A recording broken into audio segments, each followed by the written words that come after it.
नरेंद्र मोदी पूर्ण नरेंद्र दामोदर दास मोदी, जन्म 17 सितंबर 1950, वडनगर, भारत, भारतीय राजनेता और सरकारी अधिकारी जो भारतीय जनता पार्टी भाजपा के वरिष्ठ नेता बने। 2014 में उन्होंने अपनी पार्टी को लोकसभा भारतीय संसद के निचले सदन के चुनावों में जीत दिलाई, जिसके बाद उन्होंने भारत के प्रधानमंत्री के रूप में शपथ ली। इससे पहले उन्होंने पश्चिमी भारत में गुजरात राज्य के मुख्यमंत्री सरकार के प्रमुख के रूप में 2001 से 14 सेवा की थी। प्रारंभिक जीवन और राजनीतिक कैरियर मोदी का पालन पोषण उत्तरी गुजरात के एक छोटे से शहर में हुआ और उन्होंने अहमदाबाद में गुजरात विश्वविद्यालय से राजनीति विज्ञान में एमए की डिग्री पूरी की। वह 1970 के दशक की शुरुआत में हिंदू राष्ट्रीय स्वयंसेवक संघ (आरएसएस) संगठन में शामिल हो गए और अपने क्षेत्र में आरएसएस के छात्र विंग अखिल भारतीय विद्यार्थी परिषद की एक इकाई की स्थापना की। मोदी आरएसएस के पदानुक्रम में तेजी से बढ़े और संगठन के साथ उनके जुड़ाव से उनके बाद के राजनीतिक करियर को काफी फायदा हुआ। मोदी 1987 में भाजपा में शामिल हुए और एक साल बाद उन्हें पार्टी की गुजरात शाखा का महासचिव बनाया गया। उन्होंने बाद के वर्षों में राज्य में पार्टी की उपस्थिति को मजबूत करने में महत्वपूर्ण भूमिका निभाई। 1990 में मोदी उन भाजपा सदस्यों में से थे जिन्होंने राज्य में गठबंधन सरकार में भाग लिया और उन्होंने 1995 के राज्य विधानसभा चुनावों में भाजपा को सफलता हासिल करने में मदद की, जिसने मार्च में पार्टी को पहली बार भाजपा नियंत्रित सरकार बनाने की अनुमति दी। भारत राज्य सरकार पर भाजपा का नियंत्रण अपेक्षाकृत अल्पकालिक था, हालांकि सितंबर 1996 में समाप्त हो गया। गुजरात के मुख्यमंत्री के रूप में राजनीतिक चढ़ाई और कार्यकाल 1995 में मोदी को नई दिल्ली में भाजपा के राष्ट्रीय संगठन का सचिव बनाया गया और 3 साल बाद उन्हें इसका महासचिव नियुक्त किया गया। वह उस कार्यालय में और 3 साल तक रहे, लेकिन अक्टूबर 2001 में उन्होंने गुजरात के मौजूदा मुख्यमंत्री साथ ही भाजपा सदस्य केशुभाई पटेल की जगह ली, जब पटेल को गुजरात में बड़े पैमाने पर भुज भूकंप के बाद राज्य सरकार की खराब प्रतिक्रिया के लिए जिम्मेदार ठहराया गया था। उस वर्ष की शुरुआत में 20,000 से अधिक लोग मारे गए थे। मोदी ने फरवरी 2002 के उपचुनाव में अपनी पहली चुनावी प्रतियोगिता में प्रवेश किया, जिसने उन्हें गुजरात राज्य विधानसभा में एक सीट जीती। इसके बाद मोदी का राजनीतिक जीवन गहरे विवाद और स्वयं प्रचारित उपलब्धियों का मिश्रण बना रहा। 2002 में गुजरात में हुए सांप्रदायिक दंगों के दौरान मुख्यमंत्री के रूप में उनकी भूमिका पर विशेष रूप से सवाल उठाए गए थे। उन पर हिंसा को नजरअंदाज करने या कम से कम 1000 से अधिक लोगों की हत्या को रोकने के लिए बहुत कम करने का आरोप लगाया गया था, जो कि गोधरा शहर में दर्जनों हिंदू यात्रियों की मौत के बाद हुई थी, जब उनकी ट्रेन में आग लग गई थी। 2005 में संयुक्त राज्य अमेरिका ने उन्हें इस आधार पर राजनयिक वीजा जारी करने से मना कर दिया कि वे 2002 के दंगों के लिए जिम्मेदार थे और यूनाइटेड किंगडम ने भी 2002 में उनकी भूमिका की आलोचना की। हालांकि बाद के वर्षों में मोदी खुद किसी भी अभियोग या निंदा से बच गए, या तो न्यायपालिका या जांच एजेंसियों द्वारा उनके कुछ करीबी सहयोगियों को 2002 की घटनाओं में मिलीभगत का दोषी पाया गया और उन्हें लंबी जेल की सजा मिली। मोदी के प्रशासन पर पुलिस या अन्य अधिकारियों द्वारा न्यायतर हत्याओं, जिन्हें मुठभेड़ या फर्जी मुठभेड़ कहा जाता है, में शामिल होने का भी आरोप लगाया गया था। ऐसा ही एक मामला 2004 में एक महिला और 3 पुरुषों की मौत शामिल थी, जिनके बारे में अधिकारियों ने कहा था कि वे लश्कर-ए-तैयबा, एक पाकिस्तान स्थित आतंकवादी संगठन जो 2008 के मुंबई आतंकवादी हमलों में शामिल थे, के सदस्य थे और उन पर आरोप लगाया गया था मोदी की हत्या की साजिश। हालांकि गुजरात में मोदी की बार बार राजनीतिक सफलता ने उन्हें भाजपा पदानुक्रम के भीतर एक अनिवार्य नेता बना दिया और उन्हें राजनीतिक मुख्य धारा में फिर से शामिल किया।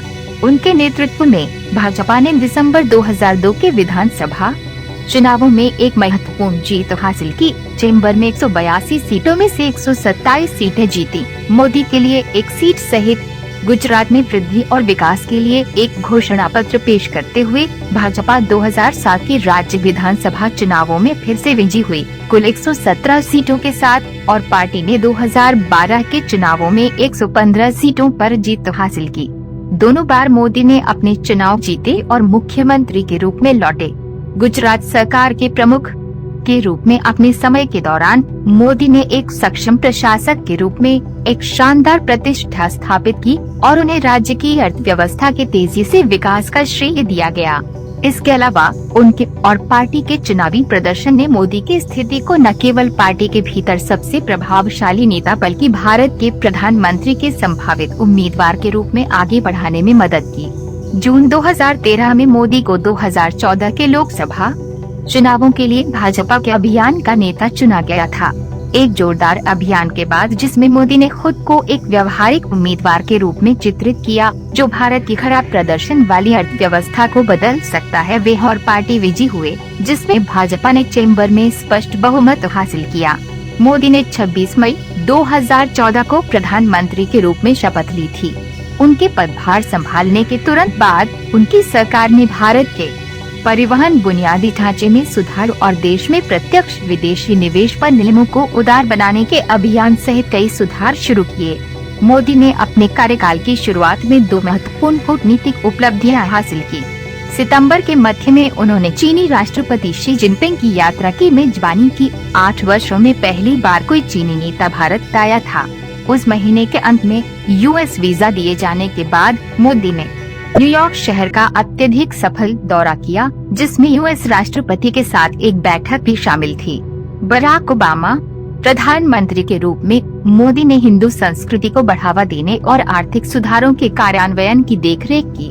सरकार ने ऐसे उपाय किए जो मोटे तौर पर हिंदुओं को पसंद आएंगे, जैसे कि वध के लिए गायों की बिक्री पर प्रतिबंध लगाने का प्रयास। आर्थिक सुधार व्यापक थे, संरचनात्मक परिवर्तन शुरू कर रहे थे और अस्थायी व्यवधान जिन्हें देश भर में महसूस किया जा सकता था। सबसे दूरगामी में से केवल कुछ घंटों के नोटिस के साथ 500 और 1000 रुपए के नोटों का विमुद्रीकरण और प्रतिस्थापन था। इसका उद्देश्य काले धन अवैध गतिविधियों के लिए उपयोग की जाने वाली नकदी को रोकना था, जिससे बड़ी मात्रा में नकदी का आदान प्रदान करना मुश्किल हो गया। अगले वर्ष सरकार ने माल और सेवा कर जीएसटी की शुरुआत करके उपभोग कर प्रणाली को केंद्रीकृत कर दिया, जिसने स्थानीय उपभोग की एक भ्रमित प्रणाली को हटा दिया और व्यापक कर की समस्या को समाप्त कर दिया। इन परिवर्तनों से सकल घरेलू उत्पाद की वृद्धि धीमी हो गई। हालांकि विकास पहले से ही उच्च 2015 में 8.2% था और सुधार सरकार के कर आधार का विस्तार करने में सफल रहे। फिर भी जीवन यापन की बढ़ती लागत और बढ़ती बेरोजगारी ने कई लोगों को निराश किया, क्योंकि आर्थिक विकास के भव्य वादे अधूरे रह गए। ये निराशा 2018 के अंत में 5 राज्यों के चुनावों के दौरान मतदाताओं के साथ दर्ज की गई। भाजपा सभी 5 राज्यों में हार गई, जिसमें मध्य प्रदेश, राजस्थान और छत्तीसगढ़ के भाजपा के गढ़ शामिल हैं। प्रतिद्वंद्वी भारतीय राष्ट्रीय कांग्रेस पार्टी ने सभी 5 चुनावों में भाजपा की तुलना में अधिक राज्य विधानसभा सीटें जीती। कई पर्यवेक्षकों का मानना था कि ये 2019 के वसंत के लिए निर्धारित राष्ट्रीय चुनावों में मोदी और भाजपा के लिए बुरी खबर है, लेकिन दूसरों का मानना था कि मोदी का करिश्मा मतदाताओं को उत्साहित करेगा। इसके अलावा फरवरी 2019 में जम्मू और कश्मीर में एक सुरक्षा संकट, जिसने दशकों में पाकिस्तान के साथ तनाव को उच्चतम स्तर तक बढ़ा दिया, ने चुनाव से कुछ महीने पहले मोदी की छवि को बढ़ावा दिया। अभियान के दौरान भाजपा के प्रभुत्व के साथ राहुल गांधी और कांग्रेस के कमजोर अभियान के विपरीत भाजपा सत्ता में लौट आई और मोदी कांग्रेस पार्टी के बाहर भारत के पहले प्रधानमंत्री बन गए, जिन्हें पूर्ण कार्यकाल के बाद फिर से चुना गया। अपने दूसरे कार्यकाल में मोदी की सरकार ने अक्टूबर 2019 में इसे स्वायत्तता से वंचित करते हुए जम्मू कश्मीर के विशेष दर्जे को रद्द कर दिया और इसे केंद्र सरकार के सीधे नियंत्रण में ला दिया। इस कदम की तीव्र आलोचना हुई और अदालत में चुनौतियों का सामना करना पड़ा। न केवल जम्मू और कश्मीर के निवासियों को आत्मनिर्णय से वंचित करने की संदिग्ध वैधता के लिए, बल्कि इसलिए भी कि सरकार ने क्षेत्र के भीतर संचार और आंदोलन को गंभीर रूप से प्रतिबंधित कर दिया। इस बीच मार्च 2020 में मोदी ने भारत में कोविड-19 के प्रकोप का मुकाबला करने के लिए निर्णायक कार्यवाही की। प्रसार को कम करने के लिए सख्त राष्ट्रव्यापी प्रतिबंधों को तेजी से लागू किया, जबकि देश की जैव प्रौद्योगिकी फर्म दुनिया भर में टीके विकसित करने और वितरित करने की दौड़ में प्रमुख खिलाड़ी बन गई। कोविड-19 महामारी के आर्थिक प्रभाव का मुकाबला करने के प्रयास के तहत मोदी ने कृषि क्षेत्र को उदार बनाने के लिए जून में कार्यकारी कार्यवाही की, एक ऐसा कदम जिसे सितंबर में कानून में संहिताबद्ध किया गया था। कई लोगों को डर था कि सुधार किसानों को शोषण के प्रति संवेदनशील बना देंगे। हालांकि नए कानूनों के विरोध में प्रदर्शनकारी सड़कों पर उतर आए। नवंबर से शुरू होकर बड़े पैमाने पर विरोध प्रदर्शन आयोजित किए गए और विशेष रूप से दिल्ली में एक नियमित व्यवधान बन गया। 2021 में मोदी की नीतियों का उलटा असर हुआ, विरोध बढ़ गया। जनवरी में लाल किले के तूफान में परिणत और सरकार द्वारा असाधारण प्रतिबंध और कार्यवाही उन्हें दबाने में विफल रही। इस बीच जनवरी और फरवरी में COVID-19 के उल्लेखनीय रूप से कम प्रसार के बावजूद अप्रैल के अंत तक नए डेल्टा संस्करण के कारण होने वाले मामलों में तेजी से वृद्धि ने देश की स्वास्थ्य देखभाल प्रणाली को अभिभूत कर दिया था। मार्च और अप्रैल में राज्य के चुनावों से पहले बड़े पैमाने पर राजनीतिक रैलियां करने वाले मोदी की आलोचना की गई थी कि उन्होंने उछाल की उपेक्षा की। भारी प्रचार के बावजूद भाजपा अंतर एक महत्वपूर्ण युद्ध के मैदान में चुनाव हार गई। नवंबर में जैसे जैसे विरोध जारी रहा और राज्य के चुनावों का एक और सेट आया, मोदी ने घोषणा की कि सरकार कृषि सुधारों को रद्द